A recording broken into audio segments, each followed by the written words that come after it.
Good day, everybody. Welcome to another edition to the Ramsey Unleashed and Going Beyond Borders podcast. I got a very spontaneous guest on my show today. Very spontaneous. Through a new app that you may have heard called Clubhouse. Clubhouse has happened to pop into our group, randomly, which I've been popping into quite a lot.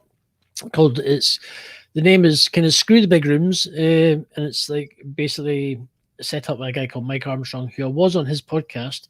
You will hear that when it gets broadcast at some point.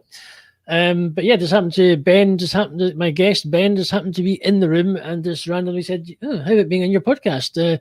Okay, kind of just not expecting that, to say the least. But yeah, to those who, just for our show, I'm live on YouTube and I'm live on Twitch. We're just doing a wee sort of extra streaming and aiming to build other platforms. And the good thing about StreamYard, it's a pretty good solid audio connection and you get a good quality broadcast out of this. Hence the reason why I'm using StreamYard and going to Twitch, because it's a lot less glitchy.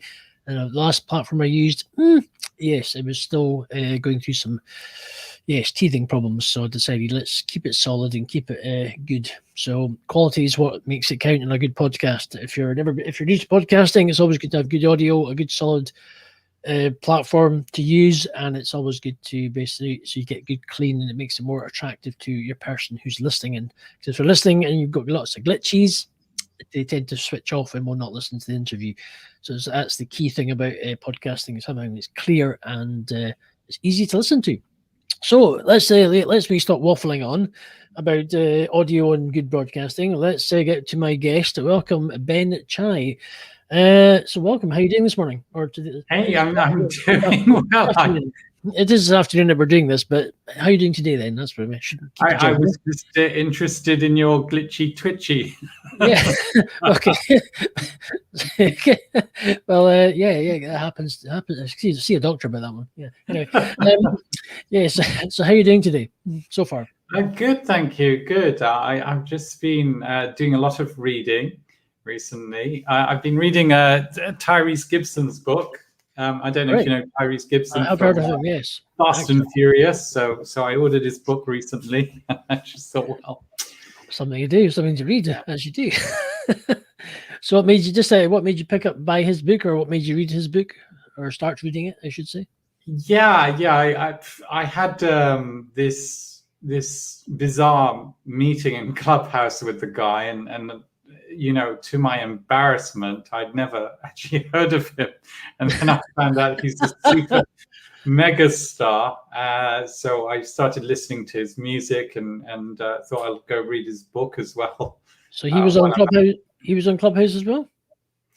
He was in one of my rooms, yeah. He was in one of your rooms? Yes, I remember who he was. My co-host was like, I'm thinking, I know who he is. He's treating him like a normal person, really. This guy was in your room. That is fantastic. That is brilliant. So what was the title of your room? Sorry, put my teeth in. What was the title of your room that attracted him to your room, do you think? Well, I don't know. I think it was one of his mates that brought him into the room. And, I had a conversation with him afterwards. Really humble guy, actually. I was very, very impressed. Wow. I didn't know the guy to pieces. And I was helping people understand a little bit about property investment. Okay. I don't, this is not my job. I don't go around teaching.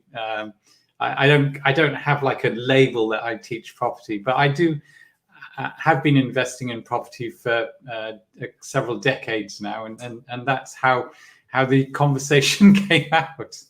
So I like to do a little bit of due diligence on people that I'm conversing with. Same with yourself, Fraser. When I was thank you. Yes, everything about you and trying to consume everything about you that's online.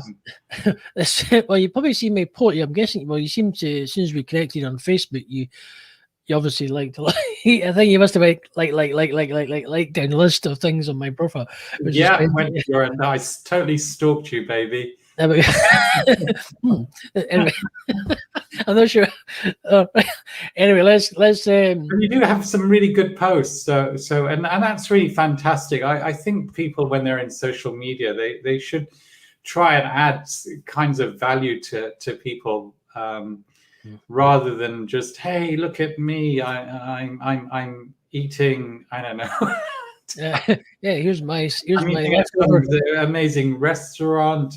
My husband's amazing. My cat's amazing. You know, so that's a very kind of. I think our mobile phones have taught us how to be narcissistic. Yes, it Actually, is very easily to do. We just, I think it's if we think you I wonder think how. we've all got it now. You know, that's a bit. Yeah, we do wonder how we managed way back when we didn't have smartphones. It was just a normal Nokia, Yeah. simple text, and now you've got everything's in your palm of your hand these days. So, Well, let's get a picture with me and you. Smile at me. Right, let's crack on with this. Crack on the interview now. Everybody, let's start with the beginning. I watched a little bit of your TED talk, and the beginning of it, and obviously you started off with you mentioned in our conversation before we arranged this interview that you had a bit of a rags to riches story. It's always good to hear about the rags to riches. Now, you may have told us about several times, but I think it's always good to challenge people in a way that if you've come from nothing, and you have managed to turn your life around to become something, that is always a good incentive or a good encouragement to somebody who might be listening to this to say, well, I've been in that same boat, or I'm in the same boat as your guest, the person I'm interviewing, can basically relate, and hopefully will take some hints and tips to be able to maybe challenge themselves to turn their own life around and become that person they're dreamed of being, and hopefully become that person in some way. So tell us about originally where you're born, brought up, education, and Sure. I was born in Hackney, I think in a Salvation Army hospital, which has been burnt down since.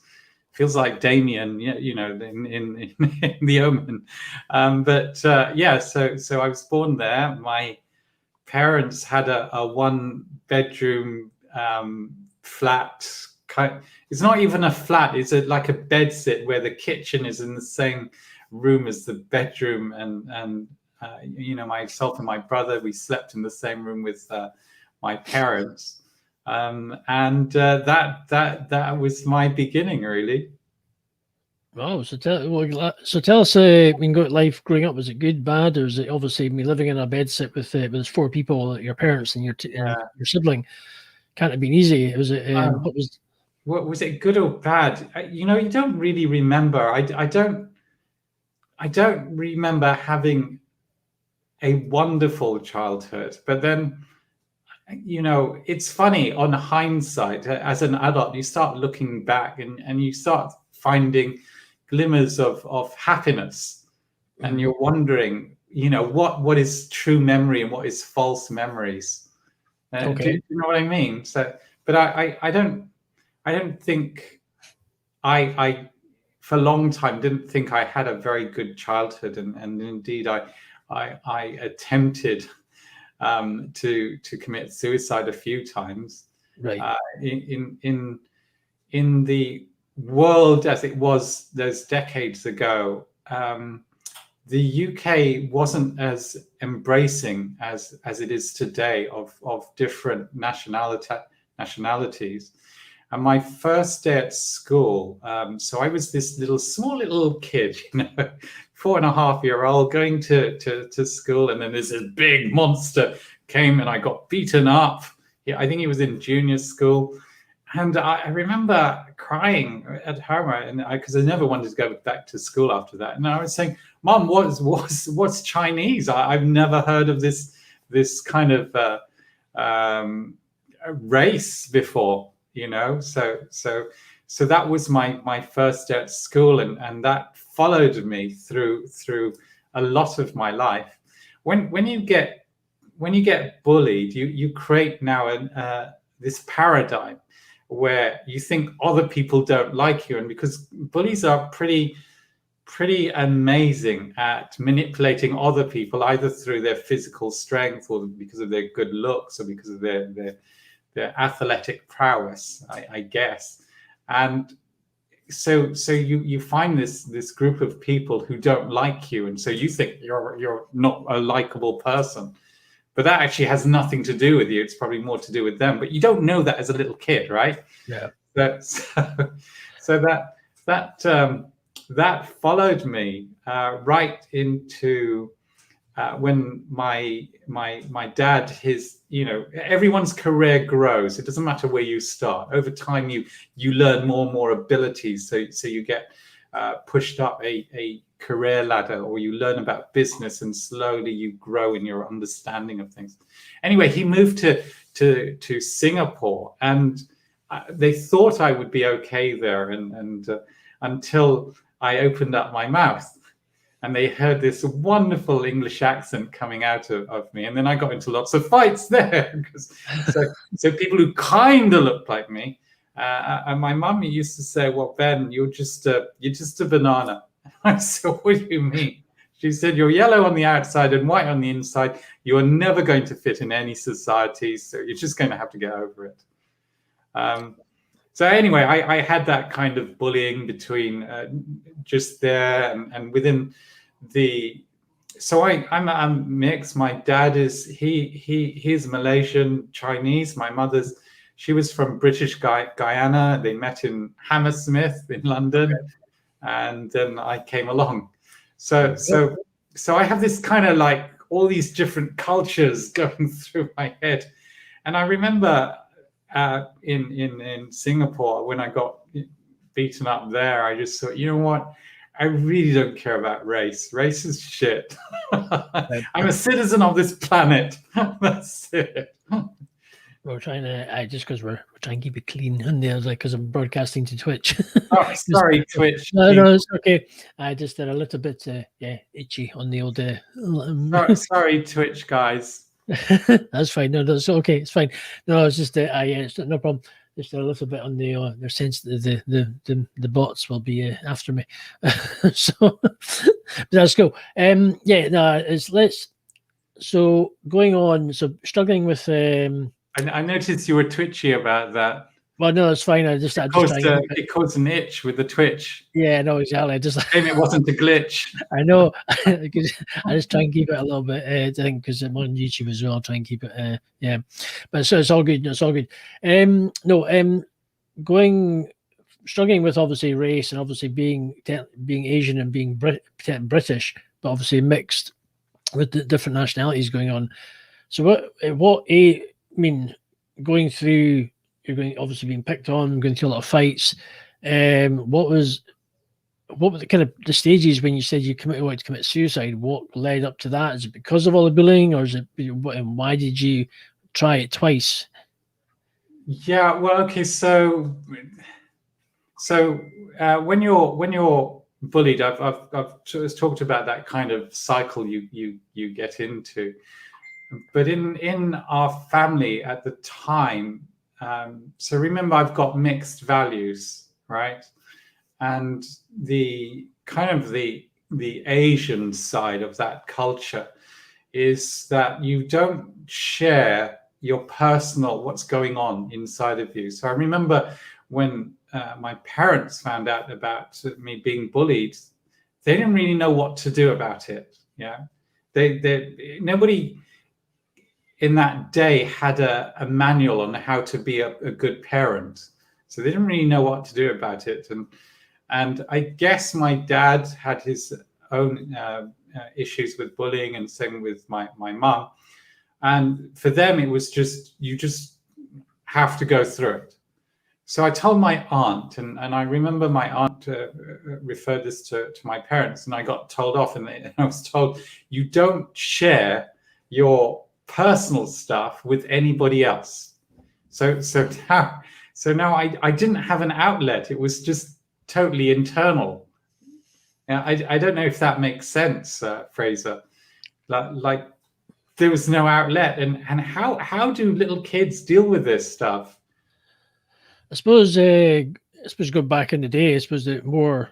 I mean, I don't know how old are you? Just like say, hence the mug with your name on it. It was quite interesting. Oh, you never to ask a a beautiful, handsome guy. These questions, Fraser.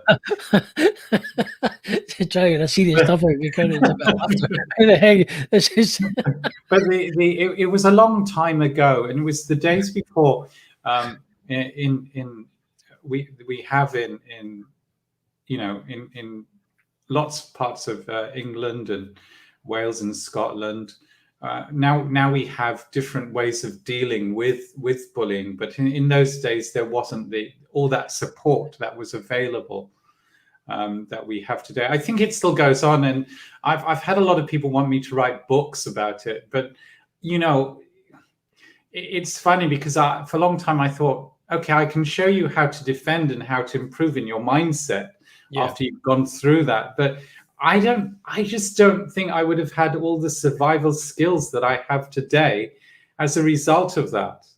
I don't know if that makes crazy sense. And I would have had a chapter in the book on why bullying is good for everybody. Everyone should go through some kind of bullying, and then I'll get instantly hate mail from everyone who's being bullied. And I'm thinking, no, that's not what I'm saying, because I've got friends who successfully committed suicide, because of bullying. So I'm not saying it's good at all, but for me, it just taught me a lot of survival skills, which I think helped me be conscious of how to navigate the business world and the career world.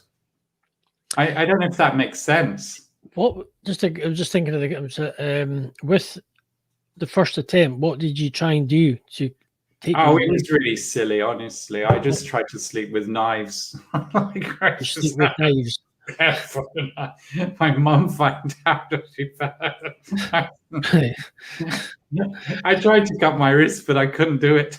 What was the pain? And I think that comes out of a long time ago. I felt, I don't know whether I'd fallen over in the playground or I'd got into a fight because I was small, and I got bruised, which is fine, that happens. But what had happened is a tiny bit of stone had got. It wasn't spotted in the bruise, and over time it got covered by layers and layers of skin. Right. So now it's deep in. My mum got a needle and went right into my body to get this stone out. So I think ever since then I've just been like, I just don't like injections. Right. Wow. Interesting. So she can a phobia. Yeah. So I probably would have cut my wrist because of that and the extreme pain that I went through. So what was the second time? What did you try and do for the second attempt? Yeah, I guess it was more a kind of unconscious thing. I think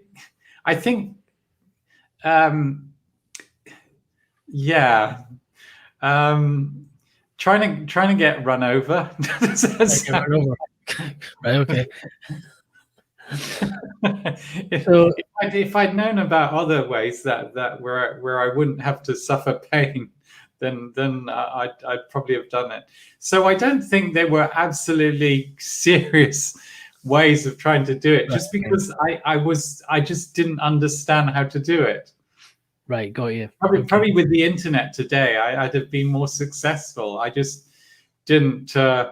And maybe, this is the thing. Maybe it was more a cry for help that I wasn't getting, but it was just having a more detrimental effect on me.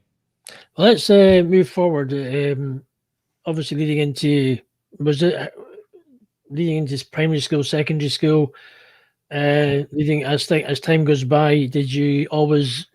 How did your path? Did you go to university? How did your education start to grow from? How did you suddenly?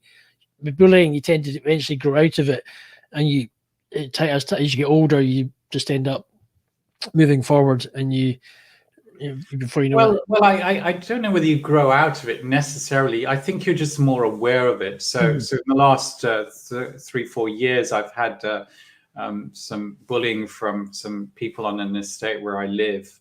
Okay.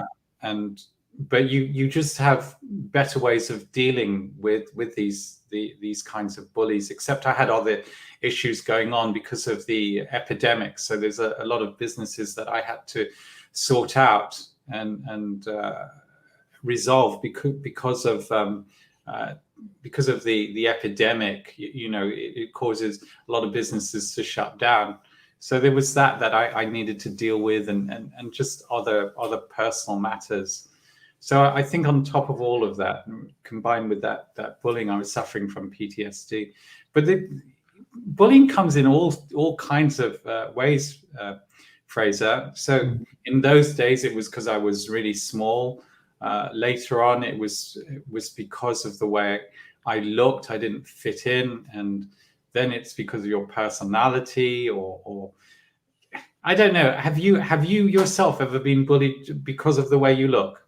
I'm not very tall. I'm about 5'4", so I've always kind of been the I was picked on at school. I was I went to boarding school, and I think it's just because you're small, you tend to get picked on. You're an easy target, or so a lot it has happened, yes. And I think over time, yes, you still tend to be, even as an adult, you can be the butt of jokes, but I think through time you tend to either grow in a sense that they learn not to pick on you anymore, because you'll bite, as the saying goes, you poke the Russian bear too many times, you're going to get bitten back. And I think that sometimes that can just happen after a while. You just say, listen, do it one more time, you're going to know what's going to happen. So and that's the reason eventually you bite back, and because you get to that stage that, listen, you're going to take no more, and they back off.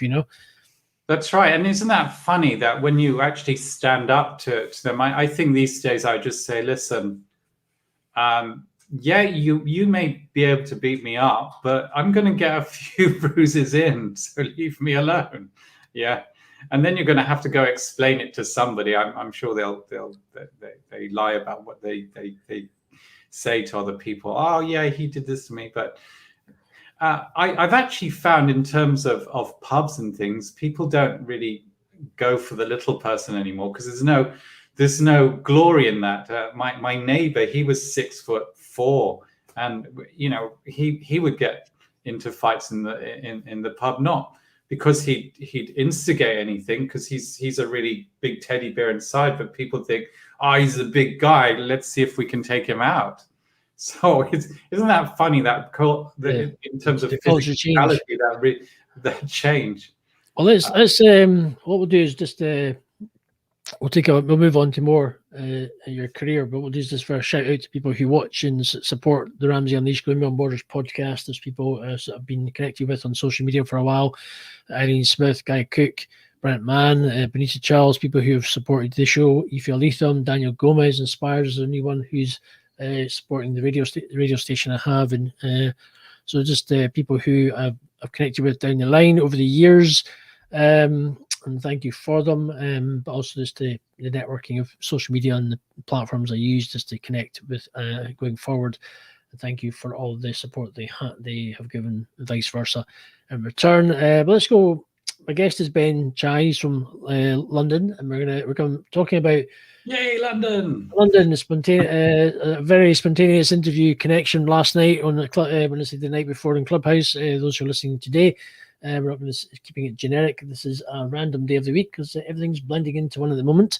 But we're going to kind of tell us, after you tell us about your sort of first job and you started getting into work after education, or did you go to university, or what was your kind of pathway? Sure. Actually, university, I guess, is when my life started changing a little bit.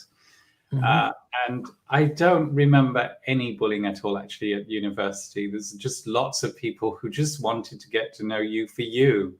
It's kind of that, like this just amazing world where people are thinking, wow. I wasn't very good at university. I had very strong maths A levels. in those days, but and that kept me through university. A lot of my friends were thrown out, and I think it was the strength of my previous studying that allowed me to pass. So at university, I felt I was in this bubble, and that I needed to get out. And so after 3 months, I'm thinking, what am I doing here? I need to go in the real world and find a job and stuff like that. So at university, what did I do? I DJ'd. I did hospital radio, which I carried on afterwards for a couple of decades. What made you get into hospital radio? What made you try that? Because I just wanted to be in broadcasting for a long time, which helped me get into the BBC radio, actually. But that was, you worked for the Beeb. Yeah. Another story for another time. So you keep quiet. So I've worked with some really wonderful people, as a result of that. I was also the DJ at people's parties. I was captain of the mixed badminton team. I was the treasurer for the team and as well the badminton team. I played chess for the university. I was on the bridge team. I have a gold medal in bridge when I was, I think, 13 years old in the adult category, or 14 or 15. I can't remember now. So I have a gold medal from that. So I just did anything but study. Honestly, Fraser, I wasn't a drinker, so I wasn't like one of these kind of like drink and drugs, but I did. I was part of so many different groups. There was a Christian group, and so I became a Christian as well. That's interesting. Interesting. I think that actually helped me get out of that whole kind of bully cycle. I think that really helped a lot. And here's a funny thing, actually. So I've read the Bible multiple times, and in that book there is so much information on how to be good in business, how to connect well with people, and I found that I didn't necessarily agree with a lot of the preachers once I'd read the book. I'm thinking, no, that's not what it says. If you read the whole paragraph or the whole chapter, that it's saying something totally different. That's the thing about the Bible. You can read it and you can get something different every time. That's the main thing. Yeah. That's how, because you learn something different every time. You are so right, Fraser. So initially when you read it, it's like a great story.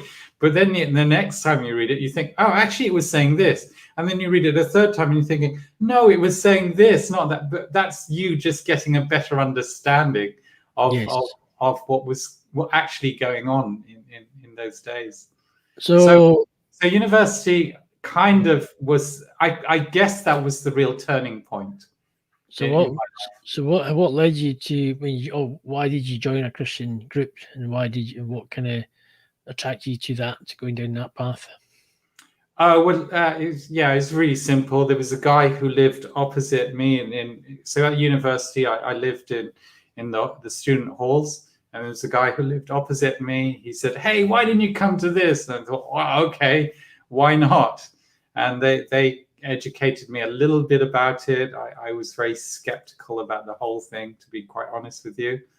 And over time, I got to understand a lot of aspects of having a faith in God, and that's really how it started. Okay. And where did it lead you? Where did it take you from there? What type of church did you start going to church, and type of church did you go to? So I've actually been to quite a few different churches. There's a guy called Andrew Gilmore who is the godfather of my kids, and he used to be the manager of the local Christian bookshop, and he used to preach at a Methodist church or a Catholic church or the local Baptist church, and used to take me along with him. So I've been to and worshipped and prayed in many of these different kinds of congregations, He was very much trying to get the whole, all the churches to collaborate together rather than just get locked into a certain, component. The people I used to hang out with, they went to, I don't know what you call these churches these days. They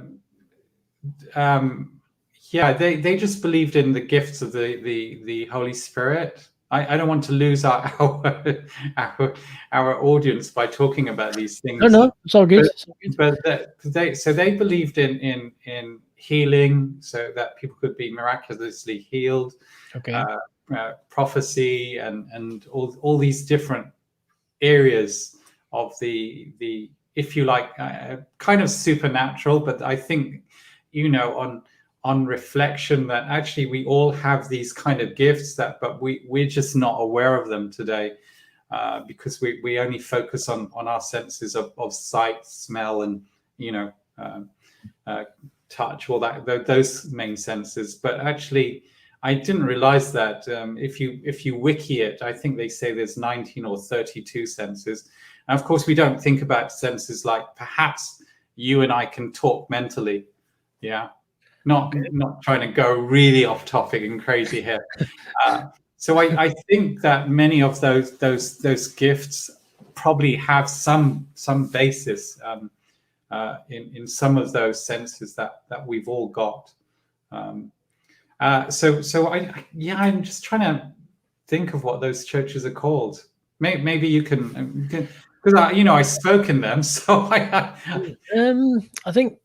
think they sound like more of a, well, to me, the word comes to mind is humanist churches, which is maybe not the best. What is it?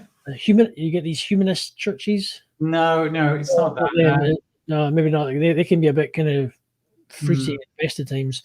But you do get more Pentecostal. Probably sounds like a more Pentecostal style. Yeah, it was based on the Pentecostal kind of style.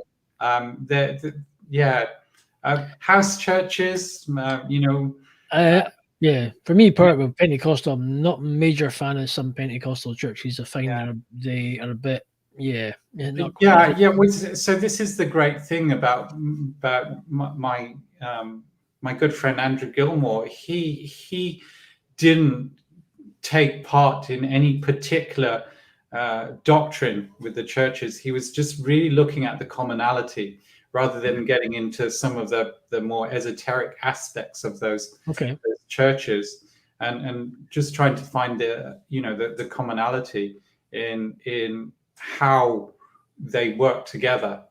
Got you. And I'm not.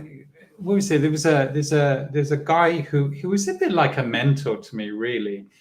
But his stance was in the Bible. They have these chapters and verses, and so there's a book called the Book of Corinthians, and in chapter 1, I think it's 13.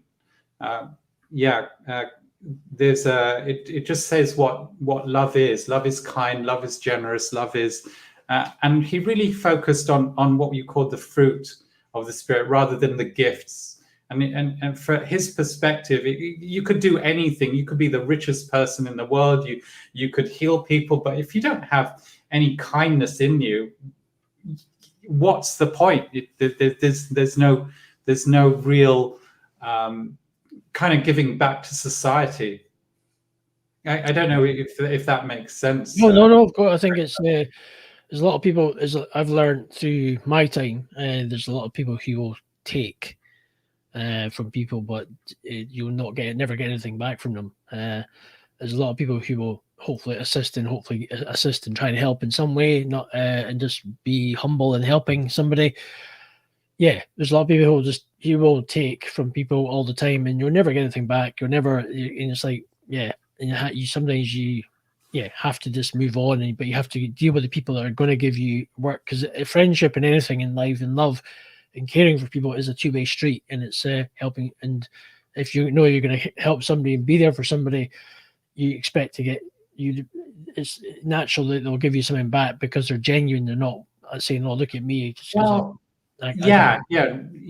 You're right. So that's not like this kind of look at me kind of environment. Yeah. I have a kind of different perspective. So I'm very, very blessed today compared to, the decades ago as a little kid, where I had kind of like maybe if I was lucky, one or two friends. Today I've got hundreds of friends around the world. And if I was broke tomorrow, I just know they'd say, Ben, just come live here. We'll look after you, all that kind of stuff.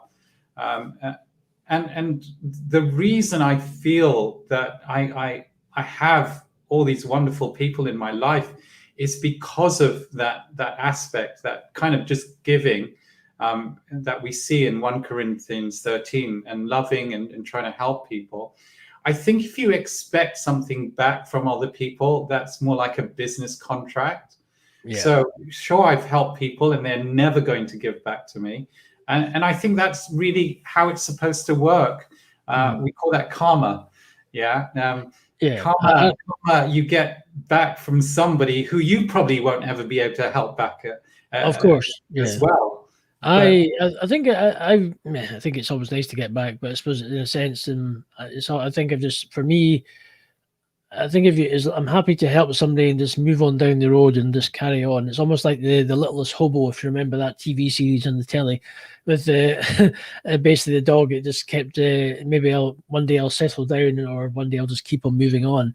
And sometimes life is about just keeping moving on, and you will just you help people down the road. Yeah, and that's what counts. You help them, and you move on, and you just carry on. That's the main thing. But back to your point, there are some people who will suck you dry, and if we come back to that the Bible again, know that where Christ says, when he was asked what is the best thing you can do in your life, he said, well, the first is love the Lord your God with all your heart and all your mind, and the second is equally as great as the first, which is to love your neighbor as you love yourself. And this is where people go wrong. The givers and the wonderful people who you're broadcasting to, I'm betting that many of them are givers, but it says love people as you love yourself. So if you're not giving back to yourself, and if you're not treating yourself as you would treat other people, then you're not really loving yourself at all. And that causes you to get totally exhausted with this constant giving, because there's nothing coming back into you. You're not like setting those boundaries when someone is saying, hey, can I borrow £10, £20, £30, and saying, no, I can't. In fact, money is normally the worst thing you can give to anybody, because you're not teaching them to fish. Just as a just going slightly off tangent there. And I used to give money to people, and I tell this to my shame, because it made them become dependent on me and want to come back and ask for more, rather than me saying, why do you need it? How can you repay it? What are you going to do to repay it back to me? I don't know. So I have certain amounts that obviously some of the charities that I support, I am very into helping people improve their education, because I believe that will help them build their own economy and also understand how to connect with people and have wonderful, loving relationships. But if people just come and ask me for money, I these days I want to know why. And if it's like 10 or 20 quid, I may not care. But if they're continually asking for me, then I'm going to ask why. Or if they want large sums, I'm going to say, well, I'm sorry, we'll have to create some kind of business contract here. Exactly. Eventually, you have to sort of say, I'm not quite a walking bank, unfortunately, or unless you want to go to a bank. It's kind of thing. And that's where you take this love your neighbor as you love yourself. Yeah, of course. So let's go down a different road. Just say we're listening to interviewing Ben Chai, who I connected with on Clubhouse. If you've not heard of the craze in Clubhouse, also the new another one that's coming out, which is out temporarily, is Twitter Spaces, very similar platform. Both invite only, but Clubhouse is basically a simple voice-only app that you can listen and communicate with people all over the world, just literally by having the radio on in the background. That's how easy it is, and you can create connect with people, hopefully to have different businesses or just different mindsets to be able to help you improve in your life and go forward in some way or form to what fits your business mold in your life or model kind of thing. So, but Ben, tell us about after. So first job. jobs. Let's go to back to your work. Your first job. Tell us. Yeah, I didn't get a very good degree. So my first job, I was earning about $5 or $6 grand a year, and cycling there. I think it was about 10 miles away, 10 miles back, to survive. And I was sleeping on a friend's floor with 3 or 4 other people. Sometimes I think it's 10 because of my false memories. But maybe it was not so many people. Anyway, I was having porridge for lunch and cornflakes for dinner.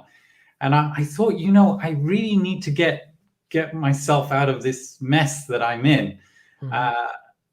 And also, if I'm interested in I didn't know how to date at that time. I'd never gone out with a girl or anything like that. So I was just thinking, I need to kind of sort myself out. And so I started reading a lot of and listening to a lot of kind of educational material. In those days, we had laser discs as well, and the company had some educational components on laser discs, which helped me to now take my education more seriously, and taught me about software. So I learned about software, I learned about my mindset, and I learned about belief, which I was already having that being built up through reading the Bible, but the Bible is so complicated in trying to understand those stories.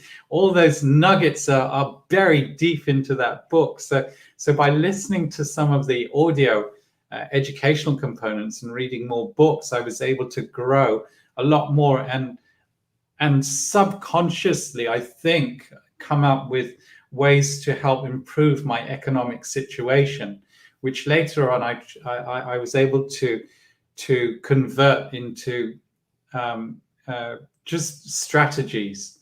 So at some stage during that educational time, which was about 4 or 5 years, I just thought, I think from what I've listened to and understood that I can become a millionaire, and that actually everybody could become a millionaire.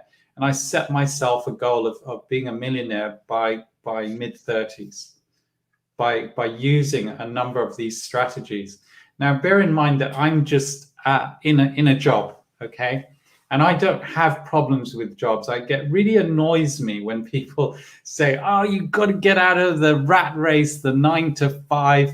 Yeah, I would be quite happy in a job, and I've gone back into jobs. One of the guys I used to listen to, a guy called Brian Tracy, he says, if you're in a job, you're still working for yourself. It's still your own business. You've just chosen to have one customer, and that one customer has extra benefits such as health, and they'll look after your accounts. So you don't have to pay for that yourself. So from my perspective, I just needed to and created a number of strategies, which included actually just being in a job to become a millionaire based on what I'd learned. So, and I think the one area that people really should learn, which isn't taught at school and university, is get some financial education.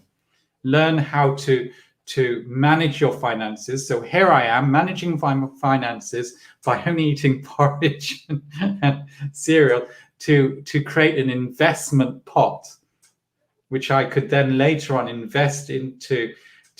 First of all, it was high interest bank accounts, and then as I got more and more educated, I learned about shares and how they work. I learned also a little bit about myself, that I can be very greedy, and so the stock market is not a great place for me to be, but I can invest in shares that pay me good dividends and which reinvest in the share itself. So, and that was one passive income stream I developed. Interesting. It's something that's educating for me, because I have been developing into shares and crypto as well recently. Over the last sort of, say, year, I've been developing into that, that's an interesting focus on something I've just learned is obviously invest in shares that's going to give you back. For example, and I know I invested in BP, petrol, and they've given me some sort of dividend back already through.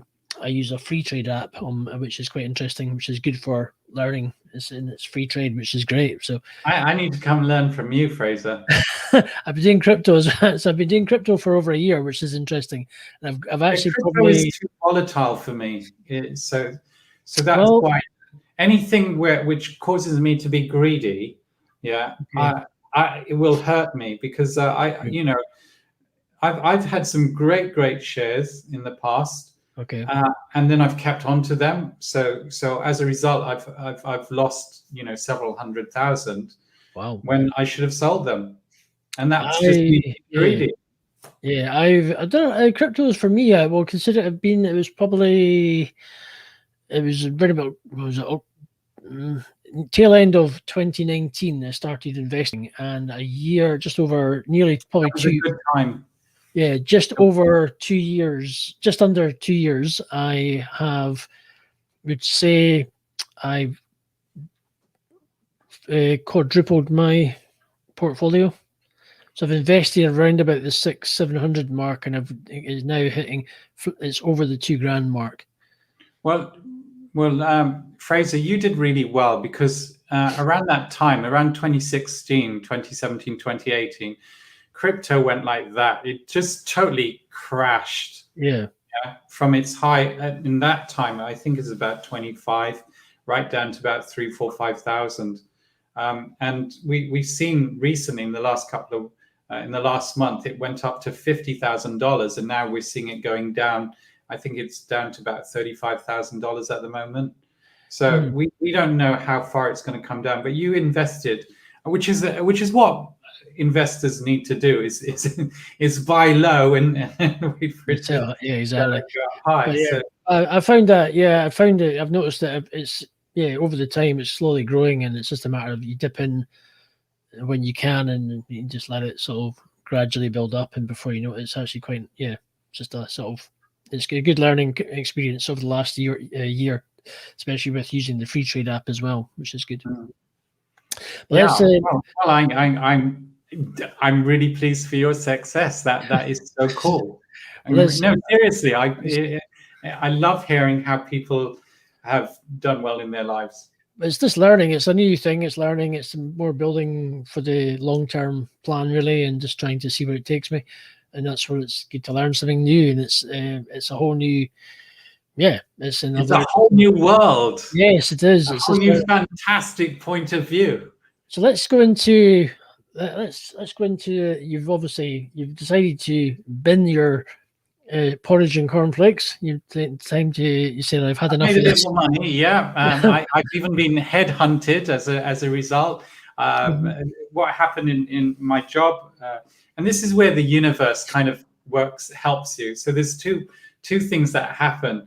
You create your strategies, to which in fact these days I look at my strategies just as a framework to get me to a certain financial place, and things, the universe just brings people your way when you've got that goal. So I had a wonderful guy called Alan Mackleworth who came into my life. At the time, I was working as an administrator and in the company, and then I was moved into purchasing, and then I was offered, if I was able to sell all their old stock, I was given a commission on that. And I don't know whether I was lucky because I was not a salesperson in those days, but I just phoned up someone I found who had lots of old stock that he used to sell and make money from. And I said, hey, we've got all this stuff. He said, yeah, I'll give you this much for it. And my managing director was really happy with it. So for some reason, he thought I would be a good salesperson, which was not the case at all. Selling is not an easy thing. And so this new manager, a guy called Alan Mackleworth, I don't know. I guess he saw something in me and started educating me. And I'm pretty sure my managing director wanted to fire me. And what my sales manager did is he closed the contracts, not me. And he said, Ben did it. Like, no, I didn't do it. And this is how wonderful this man was, right? He even gave me the commission for it. Now, of course, I was in the process of that sales, but it really was he who did it. And over that time, he taught me a lot of ways of being in sales without selling.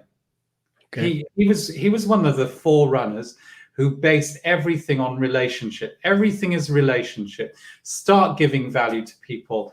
Doesn't matter whether they do business with you at all. And then combine that with my crazy character where I'm playing chess with the customers, one move a day, and learning from and reading books like there's a book written by a guy called Joe Girard, who at one time was known as the greatest second car salesman in the world.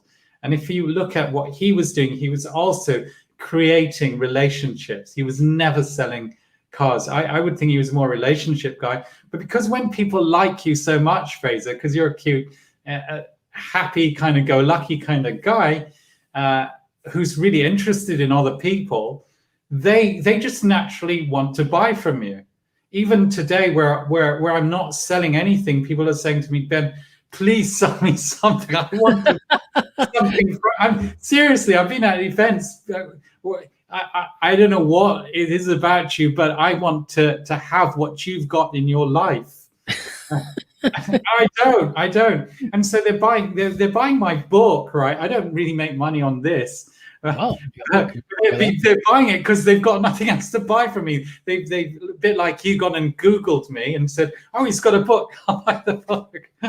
Here's my laundry basket. Go and buy it for me. Wash it. Go and wash my laundry for me. Thank you. Cheers. And the Clubhouse app. So people have on my profile, and then they've gone and done their due diligence on me. And I've been offered about 20 grand to coach them, and I'm saying I don't coach. I did training and education and coaching in the tech and Microsoft business world, but I'm so overloaded and at the moment that I just don't have bandwidth to do that. 20 grand. That's somebody's offering you 20 grand. Wow. I maybe need to can you tap into whatever the magic is, if you want to call it that. I think it's just being your crazy authentic self. And I literally, like you said, Ben just came and randomly did this with me. I'm thinking this guy's getting offered 20 grand to coach for it. I'm like, what the heck? What am I doing wrong? And if you speak to some of the other people in that room, I don't know how to rap, but I just started creating rhymes about different people based on what's written in their profile, and then I'd go off and Google them and find out what else they've done, and I'd incorporate those in those raps. And now I after a while people were inviting me into their room just to rap about them. So I had to learn. Please, if you're a rapper out there, I'm not a rapper. One day I hope to be one. But just that giving value to the other people, that's causing that attraction. Which I thought, by the way, I'm not promoting the book, but in the TED Talk, which Fraser mentioned earlier, called Social Magnetism, that's what I'm sharing with people, to give so much value to people based on also out of you having a self-worth in yourself. So let's touch base on a few. We've kind of gone like back. Sorry, so many strands. Yeah. Let's go more. It's like those. So it's like so like a strings to a bow here. You touched on a bit of radio. You touched on a little bit about how you got into the BBC, or what kind of tell us about what got you. How far did you climb the chain of the BBC, or what did you more do? Obviously did more radio, or is it something else? Yeah. So I'm a strategist, right? I'm a strategist, and if I want to do something, I will find a way to do it. Right. Okay. So I thought, okay, let's get into BBC Radio. How will I need to do that? Okay, I will do. Here's the hospital radio. I will go and learn about radio and see if I can give back to society at the same time. Hence, Right. my doing hospital radio, Okay. where I learned about all the mixing desks and all the equipment which we had in those days. It's physical, not the wonderful stuff you see on these laptops. So once I got that kind of, if you like, that knowledge, I started applying for jobs in the BBC, and I got this wonderful job offer for, I think it was 11 or 12 grand, thousand that they offered me per year to go and work with the DJs, supporting all their equipment. Right.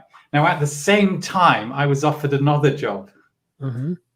What was that? It was not in what I wanted to do, but they offered me 18 grand Mm-hmm. and a company car. And a company car. That's all right. And they were like 1 mile from where I lived. A company car. So I can walk this. So the BBC, there was this kind of bidding war, actually. Interesting. So what was did you care to say the job exactly, or are you not allowed to? So it was in BBC Radio. Right. So it was BBC. Right. Okay. It was the BBC Radio, and I worked there for a week, and then I had some personal issues to deal with, and I didn't go back afterwards. Right. And Okay. this is probably one of my biggest mistakes. I'd worked hard to get into the BBC. I wanted to be in this area, and I got seduced by riches. Yeah. And if there's one thing that I would say, Did you spell riches? You want to elaborate on that a little bit? That sounds riches, the company car. It's only a mile away from me, a much larger salary with lots of benefits, and really I should have just stuck where I wanted to be. Got you. Because coming back to do you remember Steve Jobs and that iconic talk he gave kind of almost before he passed away, where he never understood how he got to be where he is, but when you join the dots backwards, that's how he understood that journey. So I always wanted to be an actor. Okay. I always wanted to be an actor, but I remember my family laughing in my face when I said I wanted to be an actor. And of course they were right. I didn't have any self-confidence. I couldn't be in a camera and all that kind of stuff. But that's what I always wanted to do. So one of the strategies, I think subconsciously, was get into the BBC, get to meet all the people, start working in the background, and over time because people now know you and they know what you want, find ways to help you once you're giving all this value to people to help you with your dream. Interesting. And I messed it up. I totally messed it up, Fraser. Okay. And now going forward, I mean, did you actually ever do acting, or did you not bother? Oh yeah, no. I of course I've done a lot of acting. Okay. What kind of acting have you done? I actually married a lady whose degree, a wonderful lady, by the way, whose degree is in drama, English and drama. Okay. Sadly, we're no longer together, but we're still great friends. And she I got couch casted into a lot of her theatre productions. So I played lead roles in the theatre. I also went and got myself educated in acting. There was a school in King's Cross called the Poor School, which is for people who would like to be in the drama world, but have a full-time job. So I had to be there every night and every weekend. If I'm out, if I miss 2 sessions, I'm out. That's how strict they are. And in addition to that, I've done a lot of other courses with can't remember the university that does that, but they're short courses in acting. Plus, I've been on stages. My great aunt and uncle were Equity members, and they used to get me in films. So I've been in films as an extra or as a small, tiny speaking part with people like Madonna and John Cleese. Wow. So I've done that. I've had my own television shows in technology. Wow. So I was the lead presenter and writer for the show in cybersecurity, which was broadcast to all the Indian universities and Indian government. I think there was about 60 shows there. Okay. So I perform in Latin dance, not as a professional. Oh, yes. We have briefly mentioned that in our you do a bit of salsa dancing, and we're going to come to that. But there's a lot of filmmakers in that industry, and one of them said, "I've written a role for you, Ben." Let's summarize a little bit. We've kind of covered a lot in a short space of time, and we have hit the hour mark, and I feel that we could carry on, or we could do a part 2. What do you think? What do you rather do? Well, it's the Fraser Ramsey show today. Well, this is not about me. My podcast is about the guest, and that's what's important about my podcast. It's nothing to do with me. No. What I was going to say is that because it's your show, it's either part 1 or part 2 or an extension. What would you like to do? Because obviously, I know depending on what your plans are for the rest of your day. Would you like to do a part 2? Well, I'm very happy to do a part 2. I don't know whether people can listen for longer than an hour, although in Clubhouse, in some of the rooms I'm there for 3 hours. Exactly. So. It's quite bizarre how long you can stay. Time flies. I think it's because in Clubhouse they keep changing it up. You've got different people and you hear different voices. Let's summarize a little bit. So we've kind of touched on quite a lot in the space of an hour with Ben, from his bullying, his a little bit of education, a little bit how he re-educated himself from just being on porridge and cornflakes, and how to sort of say, listen, I'm done with this, I want to get out of this, and he's totally to being headhunted, to being in jobs, to cycling, to BBC radio, and also we've covered everything. But there's the part 2. We are going to cover. He's got connections with people in Edinburgh because he's done salsa dancing, and I've done salsa dancing as well, and we'll chat about that in part 2. He knows somebody I know, which is interesting. I have also the connection. The good thing is we've talked about how he became a Christian in his church life. He's obviously he's been married, but sadly he's not along with the partner anymore. Question before you: do you have kids? You briefly mentioned you had kids or something, don't you? Yeah, I have 2 amazing kids. Really amazing kids. We don't always get on, but they're still amazing. That's good. We can talk more in part 2 of this interview, and we can talk about your book that you have. We can talk about what you are wanting. I mean, there's during how maybe everyone touches on the pandemic and how it's affected everybody. Yeah, we can maybe it infects everybody in different ways. We can touch on that a little bit. We can talk about what you're kind of planning for the future in part 2 and what your aims are, your goals going forward. One thing we have quite a lot in common, because obviously I've also done acting as well. I acted in the Edinburgh Festival twice in 97 and 98 in a play. So I have done something before, very small part, but so I have touched on a little bit of acting myself. And no, that play, one was called Blood Red, which is the old spelling of blood, which is BLUDE, which is about the Covenanters of the 17th century. And the other one was Glencoe Lament, which is about the Campbells and the McDonalds. So I have done a little bit as well. So I quite intrigued. I wouldn't mind trying it again, actually, or just trying something, even if it was just seeing how I get on. So even if it's a small part, it'd be quite intriguing. That's brilliant. So certainly, I have done a lot of things, but it's interesting. So just quickly, how have you found those? We briefly touched on Clubhouse, and we can go more detail in part 2. We'll arrange that. We can do this we'll have a part 2 ASAP. But how have you found Clubhouse so far? I mean, what drew you to Clubhouse, and what are you getting from it?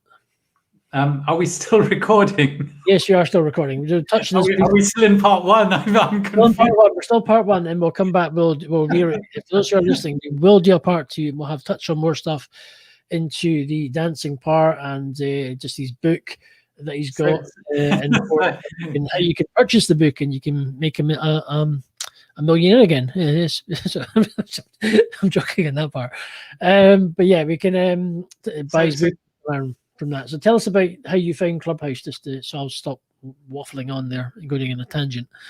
Yeah, Clubhouse. I think I think it can be very addictive, and I needed to step back. In fact, there was 4 days where I managed not to do anything with Clubhouse, because I just needed to get work done. So I think it can be very addictive, and the reason is because here's people like us and other people who perhaps they don't consider themselves to have much self-worth, and then suddenly they're in a room with Elon Musk or Jeff Bezos, if he's been in. I don't know. Mark. Just showing, for those of you listening, we were just showing Ben's profile on Clubhouse, and you've got like a 6-page essay of your profile. Wow, it's impressive. Oh yeah, I haven't changed it. I was playing a joke with somebody, Fraser. So if you read what the top 3 lines say. Passionate about salsa, gaming, helping people transform their dreams with. No. Read the top 3 lines. In Clubhouse, in the Clubhouse profile. So for everyone, when you're in Clubhouse, you have a profile that you've written.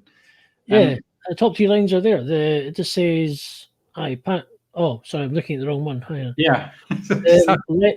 Lead dolphin trainer for. That's really the wrong part, right? Okay. Yeah. Your Clubhouse from lead dolphin trainer for Disney. Won prizes eating the most Pringles in 2019. Really good with organizing paper. That's brilliant. That is brilliant. So guys, the way Clubhouse works is when you're a guest in somebody's room, they read the top 3 lines, and so my top 3 lines actually says a little bit about what I've done. And it's a very important 3 key lines. So I'm in somebody's room and they've introduced me before, and they said, oh, Ben's an actor, author, because they're reading the top 3 lines. So I thought I'd play a joke on them this time around, which is why it says lead dolphin trainer for Disney, won the award of eating the most Pringle crisps 2019. And very good at organizing paper. That they're looking at it. What was this? Exactly. That is brilliant. But I want to say thanks to Ben for. It's been a bit of a whirlwind, kind of lots of strings of his story, and I'm sure part 2 it will be more interesting and lively. And he's a character, and he's this guy. I mean. Total spontaneous interview, spontaneous podcast. Been obviously inspired himself to basically better himself, and that's what counts about. You've got to.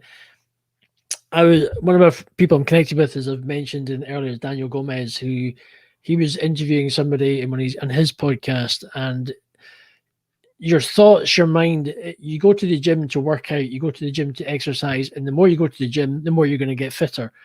The more the person on his show, the more you change your thoughts to more positive thoughts, the more you're going to think positive rather than negative. So changing your mindset to like you go to the gym is obviously going to be better. I don't know what your thoughts are on that, Ben. Well, actually, you're actually sharing with everyone a universal law, Fraser, and you probably know the universal law. It's called the compound effect. Okay. which is essentially, you don't have to do lots of it. For example, if you invested a small amount every day or every month, over time you will amass a fortune using the law of the compound effect. And the same thing with your health. So a friend of mine, a wonderful lady who runs my property business, she absolutely hated running. It's why she and I bonded. We don't like running, but because of the whole pandemic situation that happened, she started going out, and she couldn't run, so she just ran a small amount, just maybe a couple of blocks, and walked the rest of the way.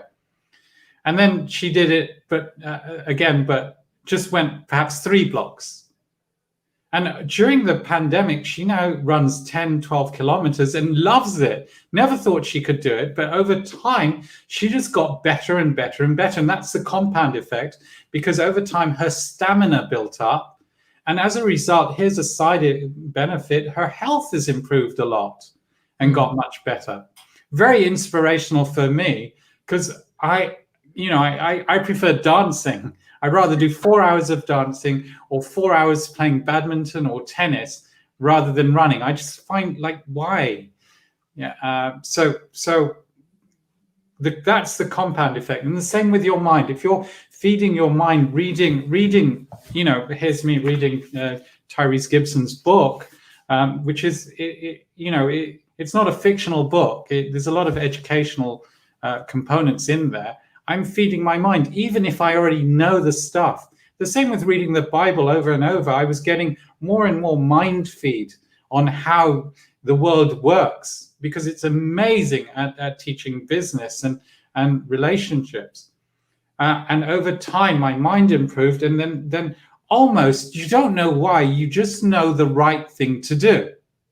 You just know. And you're thinking, where did that come from? And of course, it's a collection of me hanging out with Fraser and hearing Fraser's nuggets, and me reading or listening to people sharing their perspectives in Clubhouse. And here's one of the most difficult things that people find, is holding 2 opposing views in your head and being okay with that. So what do I mean by 2 opposing views? Well, over the last couple of years, in the 2019, 2020 kind of world, it became a very divisive world. There were things like Black Lives Matter. There were things like Brexit. There were things like lockdowns. So you had people who were anti-BLM because they were saying all lives matter, not just Black Lives Matter. In terms of lockdown, there were people who believed in the lockdown because it would prevent the spread of a virus. But there were people who hated lockdown because they were feeling more people died because of lockdown, because of suicide through loneliness, depression, people who weren't being able to go to the hospital and get the right treatment. So people were dying from cancer. So that being able to hold 2 opposing views in your head and being okay with that, and being able to associate with both groups or 3 or 10 groups, that's what mind feed gives to you. It allows you to, and this is another law that is very important for people, and I wish I'd been taught as a kid. It's called the Law of Requisite Variety. And what the Law of Requisite Variety says is the person which has the most chameleon-like characters is the one that's going to survive. Not the most handsome, not the most beautiful, not the smartest person, not the dumbest person, not the most physically endowed sports person. It's the one who can adapt to any situation and scenario is the person who will always survive any kind of situation. Exactly. That's law of requisite variety. Well, I've learned something new today. If you have learned from Ben, my guest, I've learned something, especially with shares and dividends, and how to gain from investing in the right shares. these kind of laws that I've learned from. It's certainly been really, I look forward to it, especially because you're invested in property, some other stuff. I'm keen to learn and have a chat as well offline a bit more, especially with what I do as a business person as well. But also maybe, we can hopefully, it'd be good to publicize what he does and support his business and as well down in the part 2. But for those who've been watching through YouTube, Twitch, we thank you, and we're going to let Ben get on with his addiction to Clubhouse like mine. You go to Clubhouse to like your Clubhouse Anonymous, but you go to Clubhouse to have your anonymous meeting, just to get your addiction sorted, but you stay on there a lot longer. But that's the wonderful thing about it. Well, remember, Fraser, again, connecting the dots backwards. Remember, I always wanted to be an actor. Yes. So I always wanted to be on stage. And throughout because of my mindset, I felt that I needed to do what my parents wanted me to do. And maybe they didn't want me to be in tech, but that's what I did because that's what I felt they wanted me to do, rather than me learning about drama. So I always wanted to be on stage. So even when I've been in tech, I got on the Microsoft stages speaking to 10, 12,000 people. I became a lead trainer because I wanted to be on those stages. And that's what Clubhouse is for me as well. It's just another way for me to be on stage. And I actually think I'm really good at it because, I'm really looking to help and add value into people's lives based on either experience or what I've learned, nuggets I've learned from people like yourself. Okay. Well, I've got ideas we can chat offline. It might be able to help you, help each other sort of kind of and out with. It might be able to hopefully give you that sort of something to do to when things eventually get back to more open in the country, in the UK, basically. But maybe it'll give you we can chat out way. But to everyone who's been listening, thank you. And thank you to Ben. Hopefully you enjoyed the madness of that. So thank you, everyone. Sorry I made a little faux pas with the Twitch stuff. It's fine. But no, but thank you for, thank you. Man, it's been good meeting you. It's interesting. You've got a lot in common. We have mutual people that we know in Edinburgh, which is great through salsa dancing. This is quite a small world, I should say. And but hopefully you enjoy that and you're not scarred for life. And don't send me the psychiatric bill, please. I'll send you the wrong address. So, but no, but thank you. Hopefully, and I wish Ben a good day. And we will look forward to the part 2 on talking about more, because he's in property book and there's a lot more to talk about. We look forward to how you can connect. You can connect with Ben in part 2, because I think it'll kind of keep the eagerness to want to know a bit more about him. So thank you for your time, Ben, and to everyone who's been watching. We will catch you on the next one. Take it easy.